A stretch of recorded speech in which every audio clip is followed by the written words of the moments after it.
Josué 11, do 1 ao 15. Todos acharam? Está escrito assim: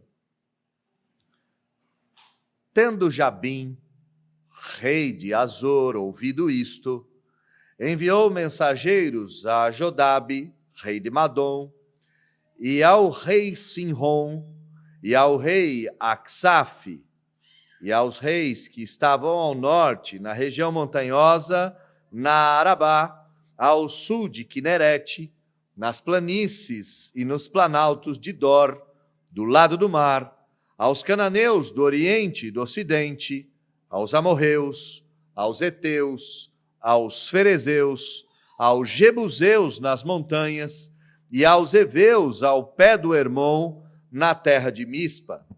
Saíram, pois, estes e todas as suas tropas com eles, muito povo em multidão, como a areia que está na praia do mar, e muitíssimos cavalos e carros.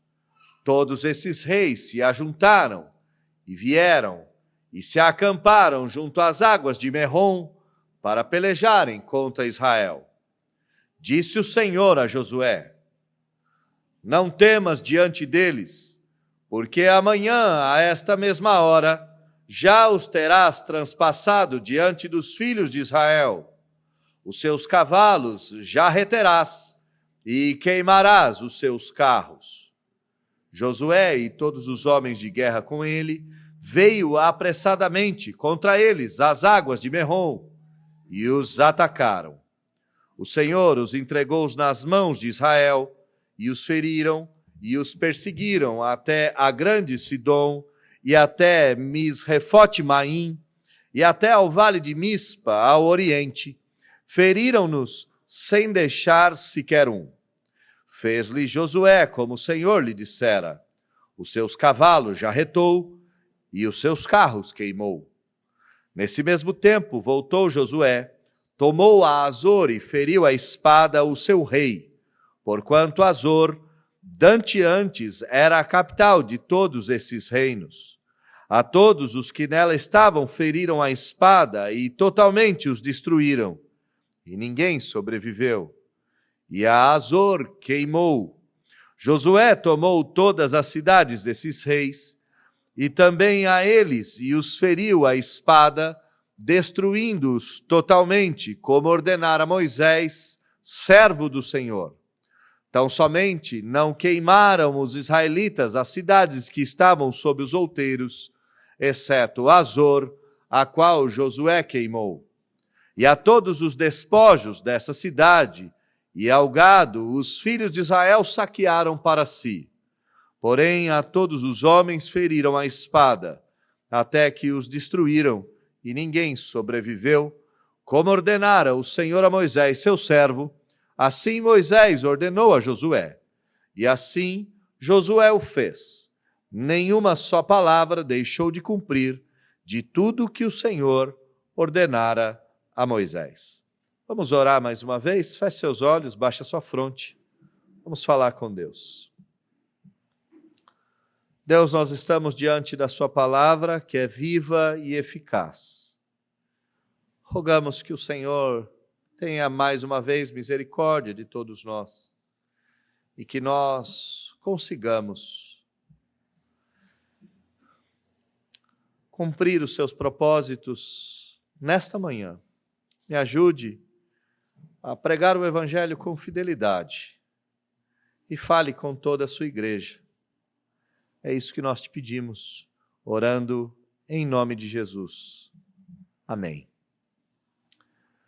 Você consegue imaginar a possibilidade de uma guerra servir de exemplo para algo bom?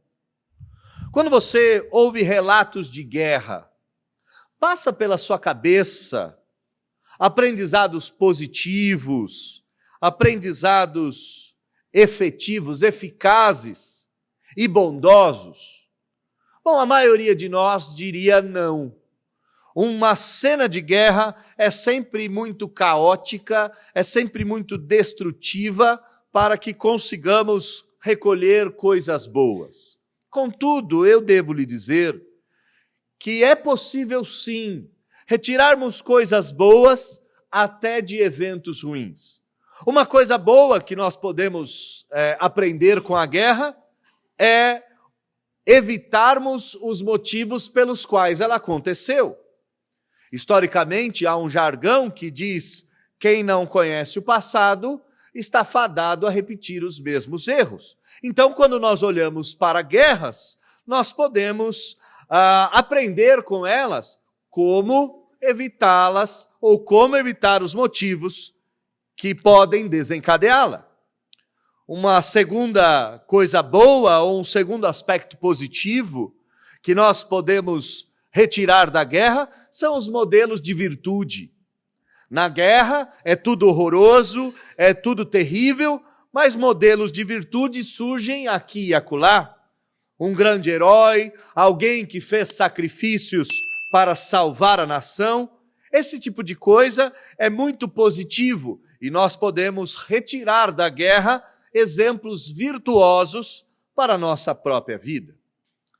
Mas em se tratando de guerras bíblicas, todas elas têm algo de extremamente positivo que deve ser retirado por todos nós.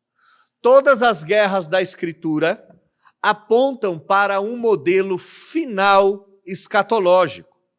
Essa guerra que nós acabamos de ler, essa guerra que nós acabamos de ouvir, ela nada mais é do que um protótipo, um modelo daquilo que no final das eras vai ocorrer. E esse é o meu grande objetivo nessa manhã: mostrar que a guerra contra a coalizão do norte nada mais é do que uma guerra por e como exemplo a todos nós. Esta guerra é um exemplo daquilo que vai acontecer e ela deve ser um modelo de como eu e você devemos agir até o dia chegar. Até agora, nós só vimos Josué fazendo guerra.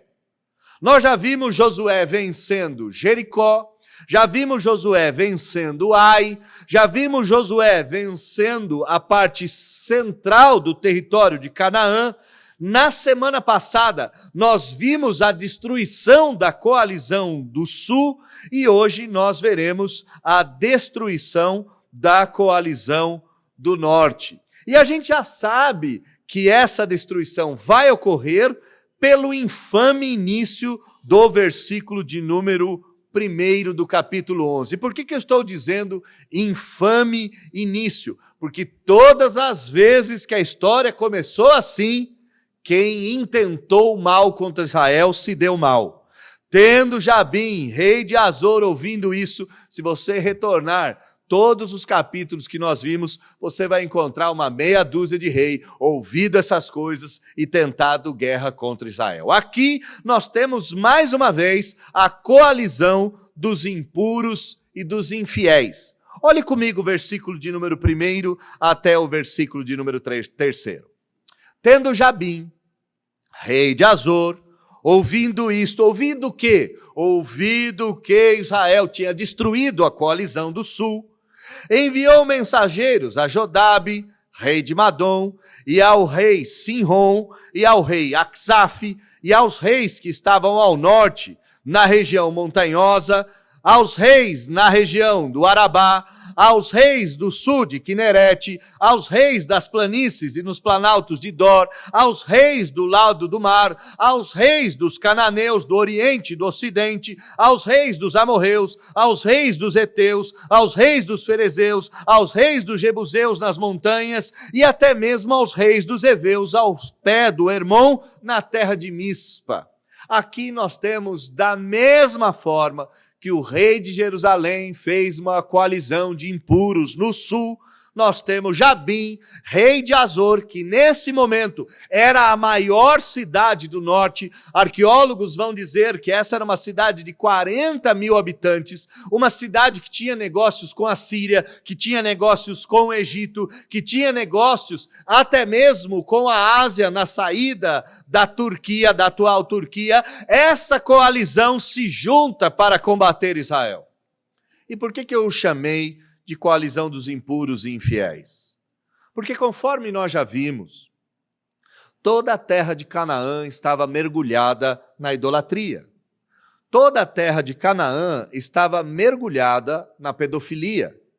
Toda a terra de Canaã estava mergulhada nos infanticídios sacrificiais aos deuses pagãos. Era comum a morte em sacrifício aos deuses. Desde o período de Abraão, os pecados dos cananeus, dos amorreus, dos heteus, dos ferezeus, dos jebuseus e dos heveus impregnava a narina do Senhor Deus. Aqui nós temos o pecado extrapolando para todas as partes. E a impureza e a infidelidade de todos esses povos será punida de forma cabal. Um ponto que a gente deve ter em nossa mente diante dos nossos olhos. Todo pecado será justiçado. Todo pecado será punido. E se ele não for punido em Cristo, certamente ele será punido nos pecadores. Notem o tamanho da conspiração ou da coalizão dos impuros e dos infiéis contra o povo de Israel. Olha comigo o versículo de número 4. Saíram, pois, estes e todas as suas tropas com eles. Olha o que o autor nos diz. Era muito povo. Era uma multidão que se assemelhava à areia que está na praia do mar. E aqui, duas novidades. Eram muitíssimos cavalos e carros. Eu não sei se Flávio Joséfo está correto nas suas informações. Flávio Joséfo foi um historiador do início do século I, que escreveu, a mando dos romanos, a história dos hebreus. Esse livro, inclusive, foi traduzido na língua portuguesa pela CPAD, pela editora das Assembleias de Deus. Vale a pena como documento histórico. Flávio Joséfo disse o seguinte: de acordo com os relatos coletados, eram cerca de 300 mil soldados a pé, 100 mil homens na cavalaria e 20 mil carros prontos para o combate. Não sabemos se esses números são corretos ou não. O que nós sabemos, certamente pelo versículo de número 4, que este foi o maior combate de toda a carreira militar de Josué. Os números são assustadores. Nós estamos falando de 400 mil soldados, uma multidão. Nós estamos falando aqui de 100 mil destes soldados montados em cavalos. E quando nós olhamos essa ideia de muitíssimos cavalos, talvez para nós, seres contemporâneos, modernos, não faça muito sentido, mas há 3 mil anos atrás, há quase 4 mil anos atrás, um exército com 100 mil homens na cavalaria era praticamente indestrutível. Imagina um exército com 100 mil tanques. Esta é a comparação. Nós não temos só 100 mil homens na cavalaria. Nós temos 20 mil carros de guerra. Pela primeira vez, carros de guerra e cavalaria são postos contra Josué. Diz o texto, versículo de número 5, que todos esses reis se ajuntaram e vieram e se acamparam junto às águas de Merrom para pelejarem contra Israel. Esse é o maior exército que Israel está enfrentando e certamente o exército mais preparado. E quando nós olhamos para a história de Josué, às vezes a gente acha que Josué é o guerreiro invencível. Mas eu gostaria de corrigir um pouco a sua visão quanto a isso. Olha comigo o 6º versículo. Disse o Senhor a Josué: não temas diante deles. Irmãos, todas as vezes que Deus fala com Josué, ou melhor, na sua grande maioria, a fala de Deus é: não temas. E por que Deus está falando para Josué não temer? Por que Deus está olhando para Josué e dizendo: Josué, não tenha medo? Ora, Deus está dizendo isso porque Josué temia. Josué era um homem como eu e você, sujeito às mesmas paixões. E, irmãos, venhamos e convenhamos, diante de um exército, você com 1 milhão de soldados, diante de um exército com 400 mil homens, com 100 mil cavaleiros, mesmo com 1 milhão de soldados, você está diante de um exército infinitamente mais poderoso. Como é que a gente consegue entender tais coisas? Pensemos nessa guerra atual entre Rússia e Ucrânia. A Rússia veio com todo o seu poderio militar. A quantidade de soldados russos amedrontaram, sim, os ucranianos, mas o que mais os ucranianos temem é a tecnologia russa.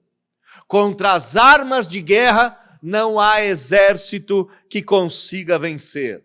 Josué está vendo 100 mil cavaleiros, 20 mil carros de guerra, contra um exército que está armado apenas de escudo, de lança e de espada. O coração desse homem tremeu. E aqui um ponto que deve ficar claro aos nossos olhos.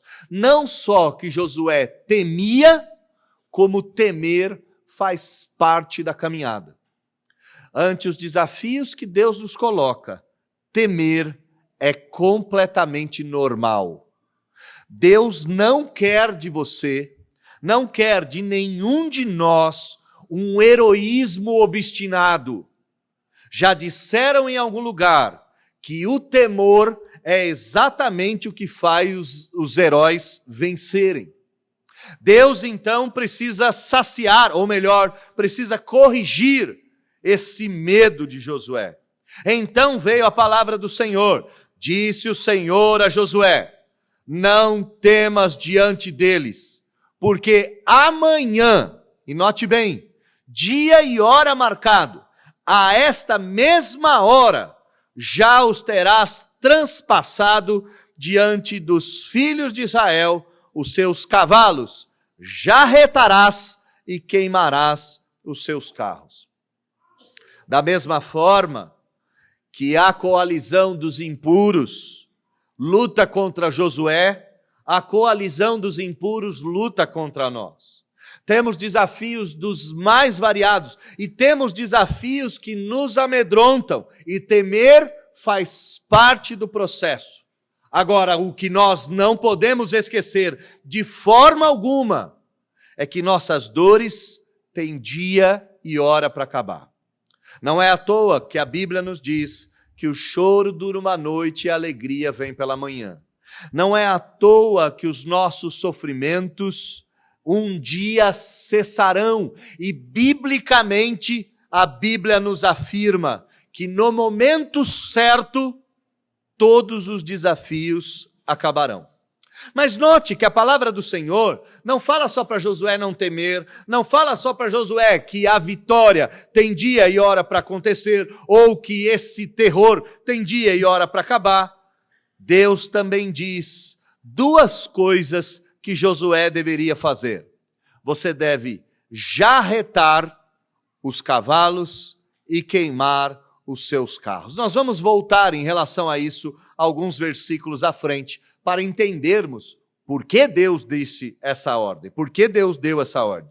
Josué, então, mais uma vez, vai contar com a unidade do povo, vai contar com a direção de Deus e vai contar com o efeito surpresa. Olha o versículo de número 7.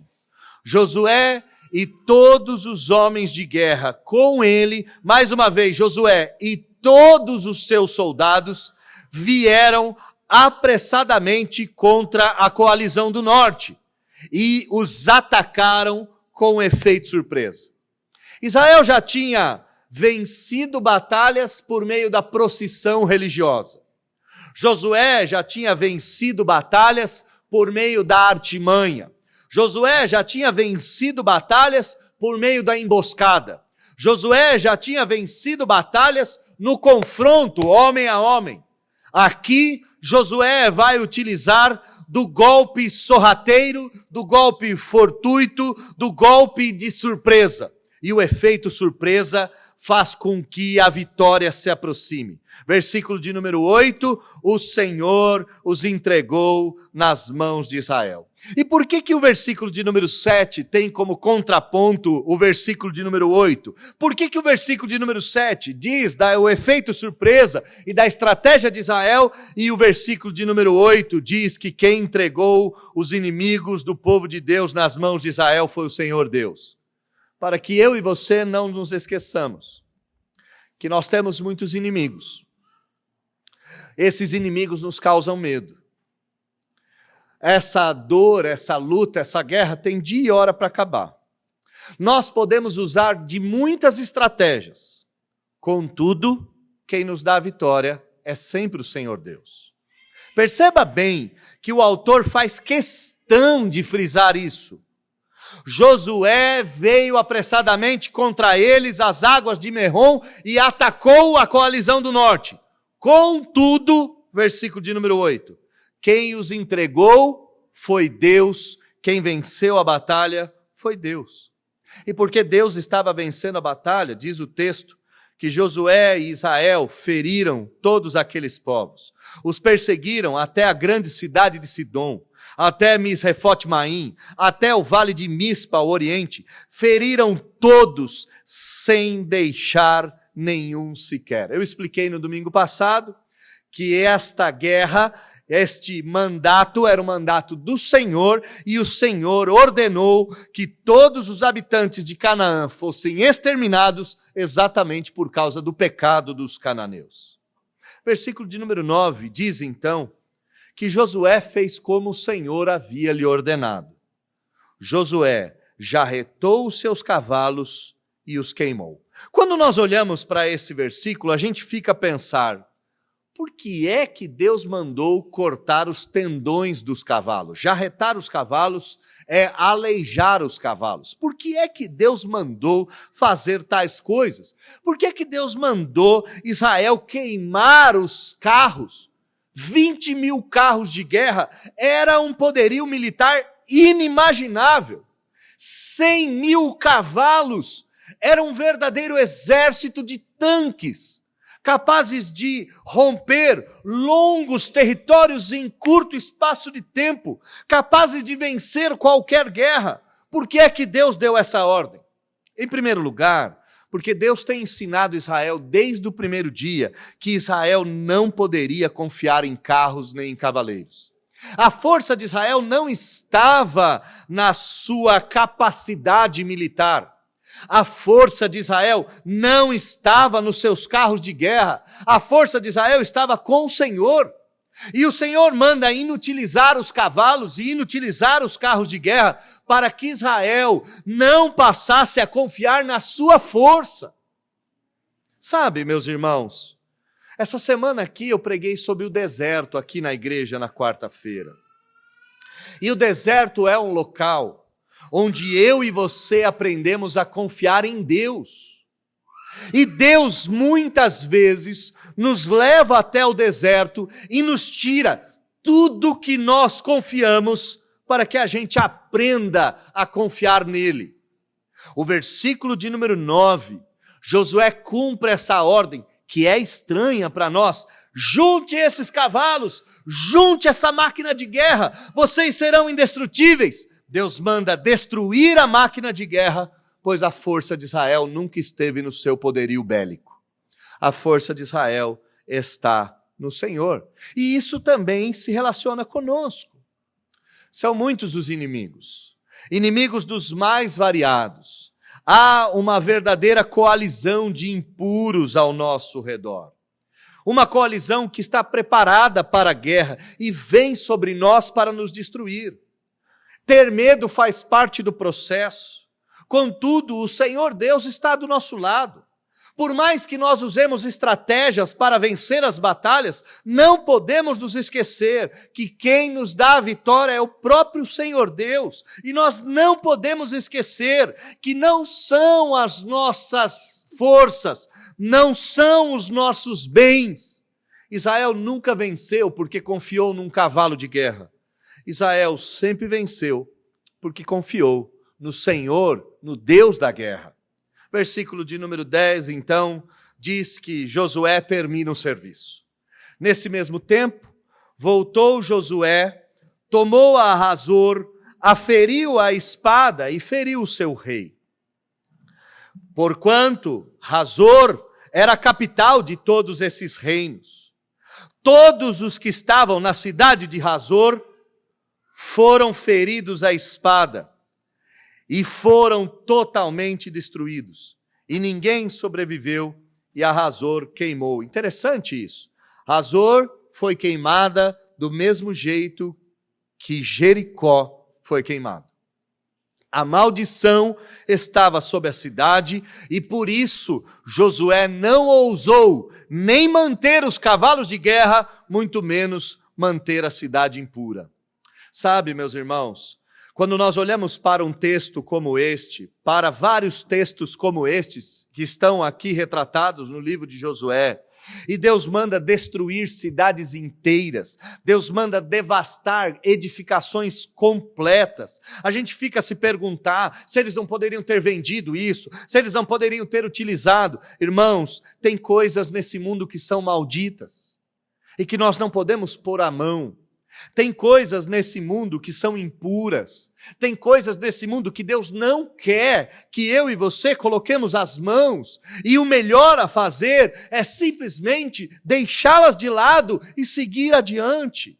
E por que eu estou dizendo isso? Porque muitos de nós, num saudosismo, pensamos coisas do tipo: e se eu tivesse comprado tal coisa? Se eu tivesse mantido tal bem? Se eu tivesse feito tal negócio? Meu irmão, tais coisas não eram para você. Se fossem para ser suas, o seriam.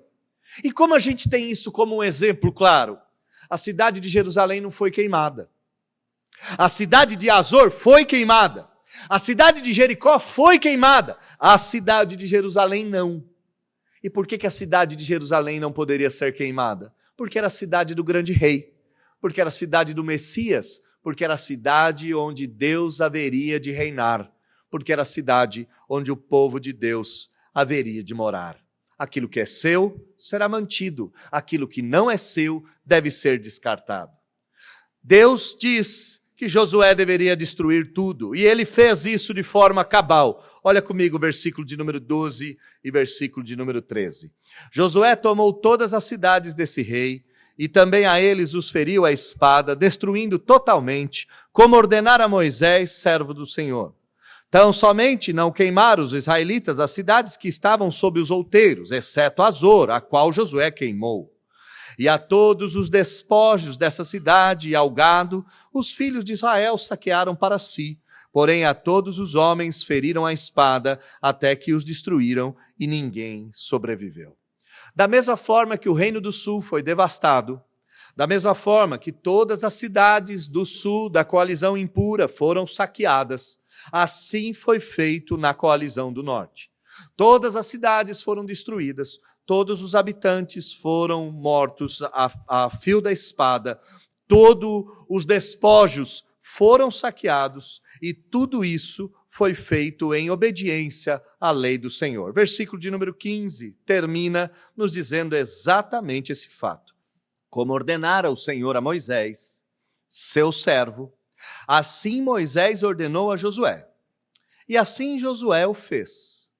Nem uma só palavra deixou de cumprir de tudo o que o Senhor ordenara a Moisés. Bom, algumas lições aqui da vitória de Israel a gente pode capturar desse período da história.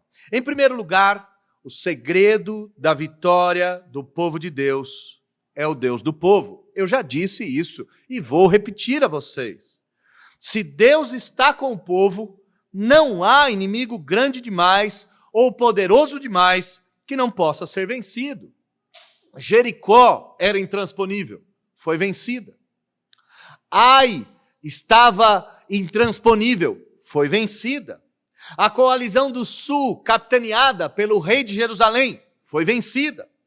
A coalizão do norte, capitaneada pelo rei de Azor, Jabim, foi vencido.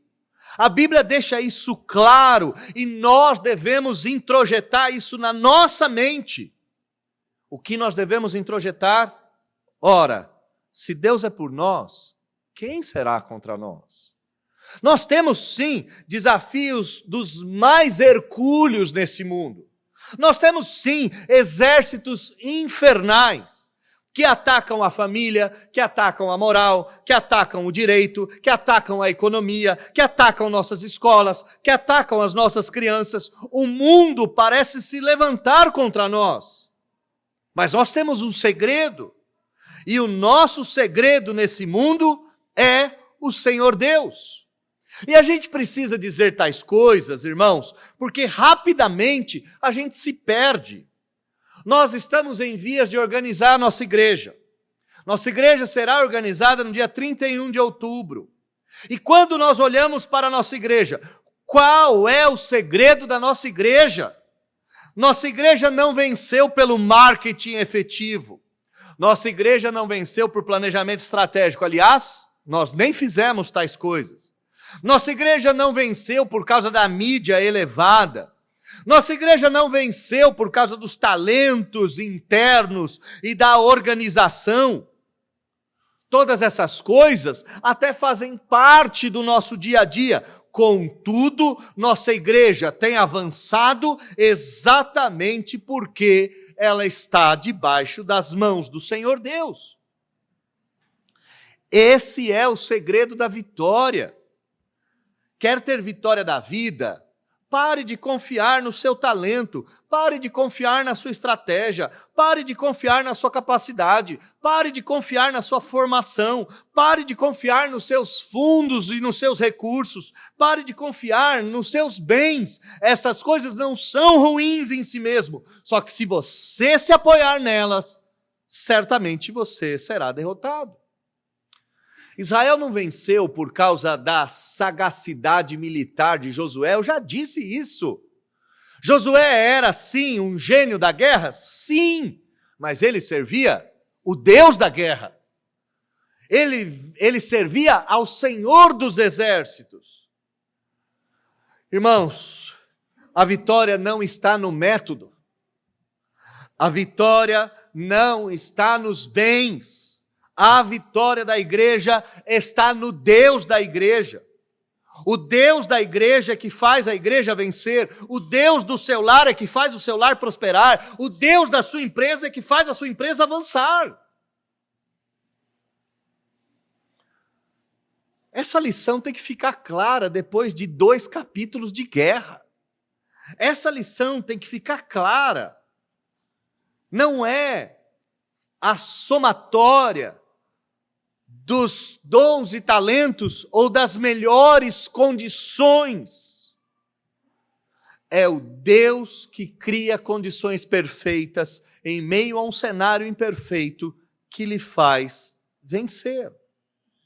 Se Deus estiver do nosso lado, ou melhor, se nós estivermos do lado de Deus, meus irmãos, não há STF, não há político, não há governo, não há força destrutiva que possa nos parar. Mais uma vez, eu vou repetir. O segredo da vitória do povo de Deus está no Deus do povo.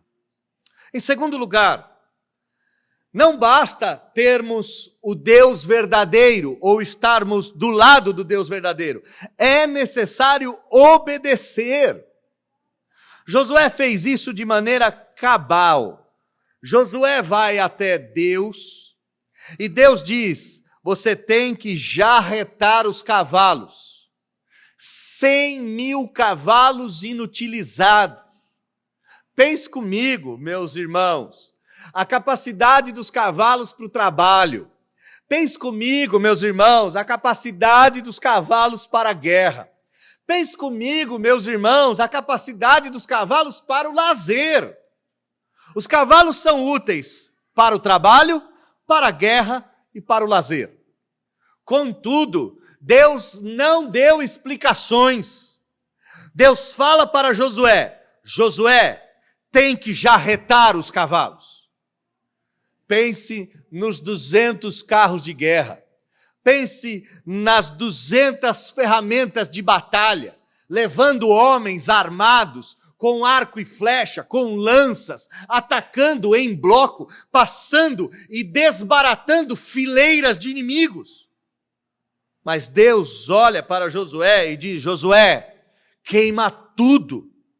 E o que Josué faz? Josué, de maneira humilde, obedece o Senhor sem pestanejar. Josué já tinha feito isso lá no início. Josué confessou os seus pecados a Deus. Josué pediu perdão a Deus. Josué se volta para adorar a Deus em obediência. Josué cumpre todas as estratégias que Deus dá. Você vai marchar em volta da cidade, tá bom?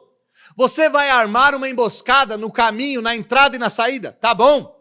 Você vai atacá-los de campo aberto, tá bom? Você vai atacá-los com efeito surpresa, tá bom? Em primeiro lugar, Deus é extremamente criativo.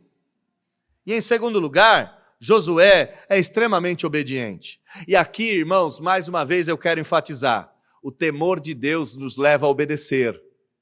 Quando a gente não teme a Deus, ou quando a gente não teme as coisas ao nosso redor, a nossa tendência é uma vida de desobediência. Louvado seja Deus porque Josué era medroso. Porque cada vez que ele sentia medo, ele tinha uma oportunidade de obedecer o Senhor mais uma vez. E ele obedece.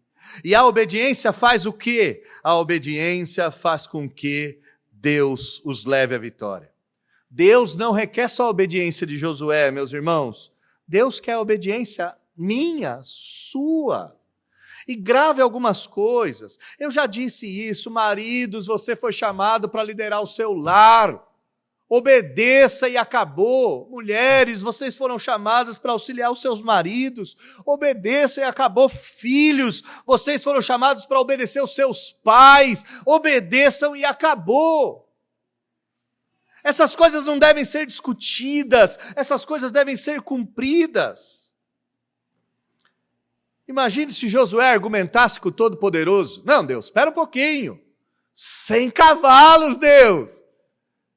100 cavalos, Deus. Eu não vou matar nenhum deles. Josué simplesmente corta o tendão da pata traseira. E aqui, irmãos, algumas das ordens não só parecem insanas, mas são dolorosas. Josué teve que pegar, junto com Israel, 100 cavalos, pegar a pata traseira direita, pegar um instrumento de corte e cortar o tendão de cada um dos cavalos. Tem regras e tem leis que a gente tem que cumprir e vai ter que cumprir na carne. Vai doer fazer, mas tem que fazer. Tem que fazer, tem que dar outra face, tem que andar mais uma légua, tem que perdoar mais uma vez, tem que fazer, tem que orar pelos inimigos e por aí vai.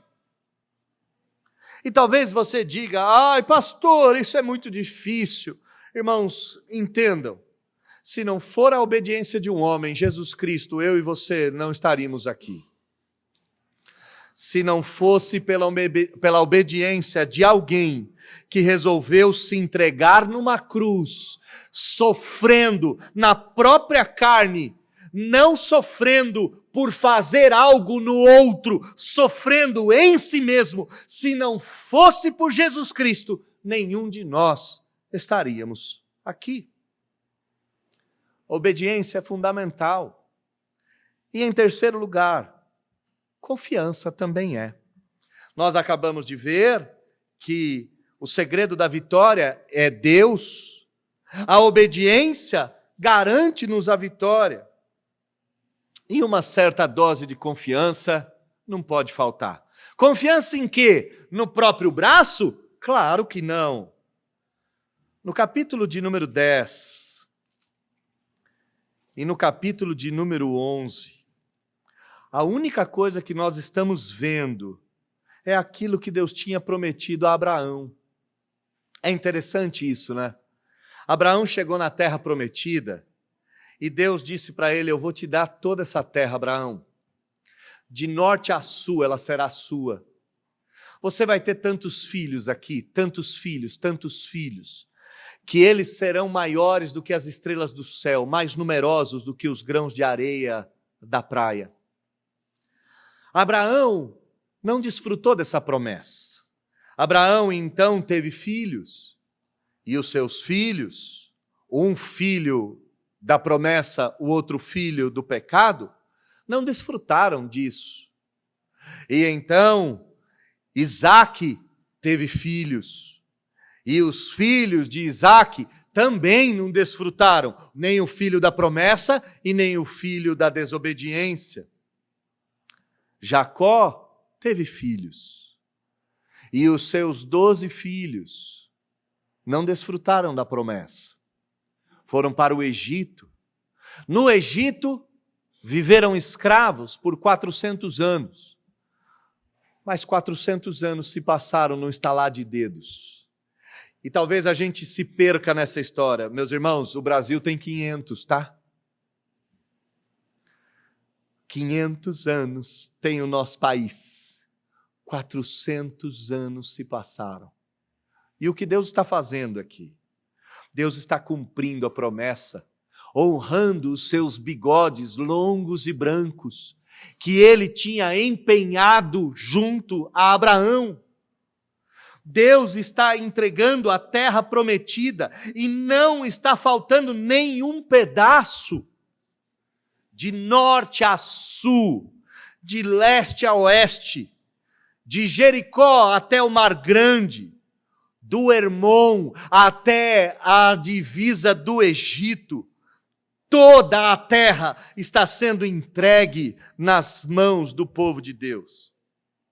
A gente tem que confiar, porque de forma muito clara, Deus nunca falhou em cumprir uma de suas promessas. Nunca.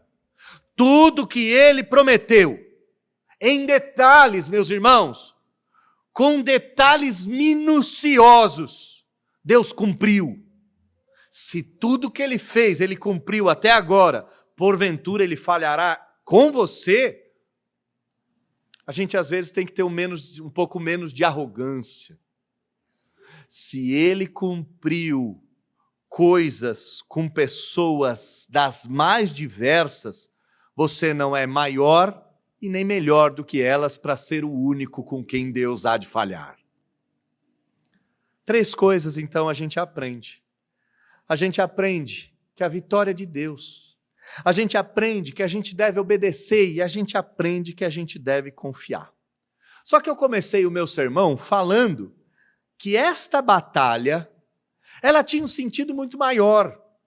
Que essa batalha era um modelo.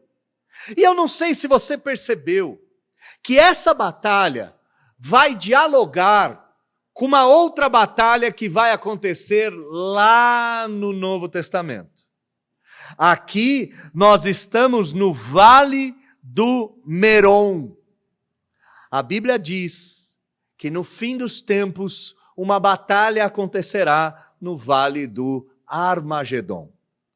A Bíblia diz nessa batalha que todos os reinos se juntaram contra Israel.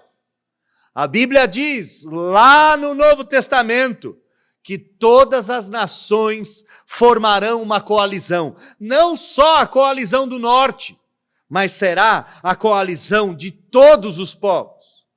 O que elas têm de comum? Esta coalizão é dos impuros e dos infiéis. Aquela coalizão é dos impuros e dos infiéis. Diz o texto aqui no capítulo de número 11, que esse exército era tão numeroso como a areia que estava na praia do mar. Diz em Apocalipse que será incontável o exército que virá contra Deus e contra o seu povo.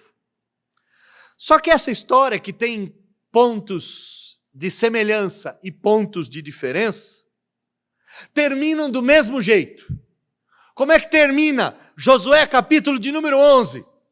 Todos eles foram derrotados, todos eles foram devastados, todos eles foram mortos, e a coalizão dos impuros e dos infiéis ficará num lugar da história, num lugar vergonhoso, mas ficará numa página da história como alguém que se levantou contra Deus e foi destruído. Como é que termina a história de Apocalipse? Dizendo que o Senhor Jesus, naquele dia, virá com o seu exército celestial. Montado num cavalo branco, ele virá com milhares e milhares de soldados, soldados angelicais. Diz a Bíblia que quando os exércitos tentarem atacar o Senhor Deus e o seu ungido, eles serão totalmente destruídos. Quando nós olhamos para essas guerras, a grande lição que a gente aprende é que estas guerras de Josué nada mais são do que um prelúdio da última e definitiva guerra deste mundo.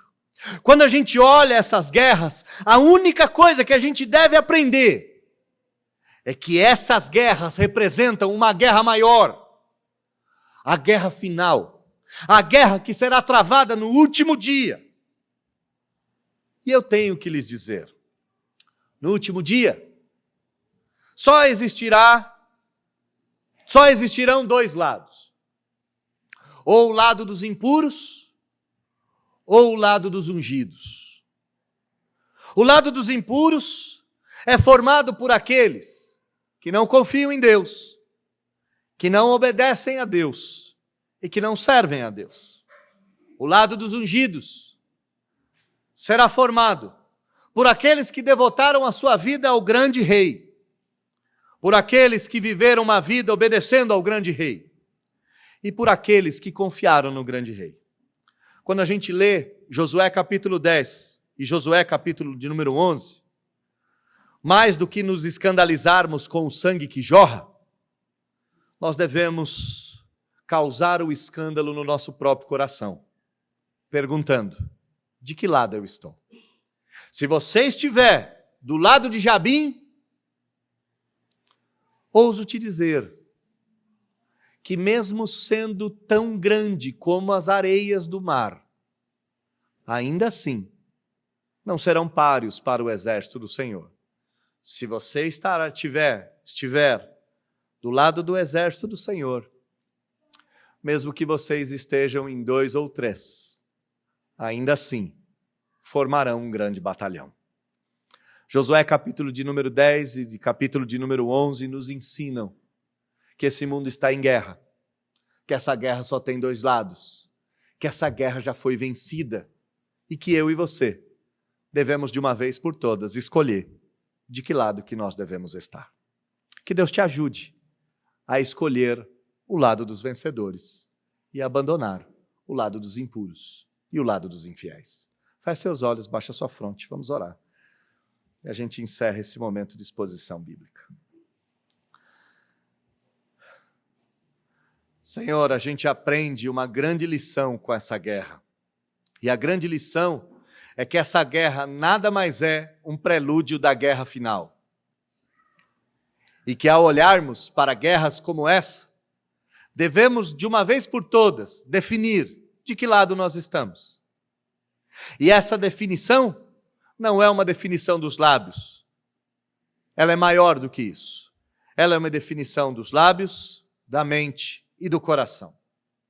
Devemos definir por meio da obediência ao Deus de toda a guerra. Devemos definir por meio da confiança ao Deus de toda a história. Devemos definir ao Deus de todas as vitórias, ao Deus da última guerra.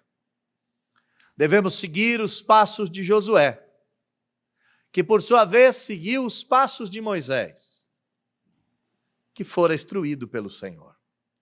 Devemos seguir os passos do Cordeiro, para que naquele dia estejamos todos ao lado do leão, que voltará para executar a sentença final. Aqui, no Vale de Merom, milhares de homens foram mortos por se oporem ao Deus de toda a glória. No Vale do Armagedon, a humanidade como um todo será punida por terem matado o Filho de Deus e por terem se feito impuros, infiéis e obstinados. Nós suplicamos que nossas vitórias sejam celebradas em Ti, que a nossa vida esteja escondida no Senhor e que naquele dia sejamos contados entre os milhares e milhares de milhões e milhões de guerreiros no Senhor, que vencem não pela própria força, mas que vencem pela força do Cordeiro que se entrega obedientemente naquela cruz. Que nós estejamos lá. É isso que nós te pedimos, orando em nome de Jesus. Amém.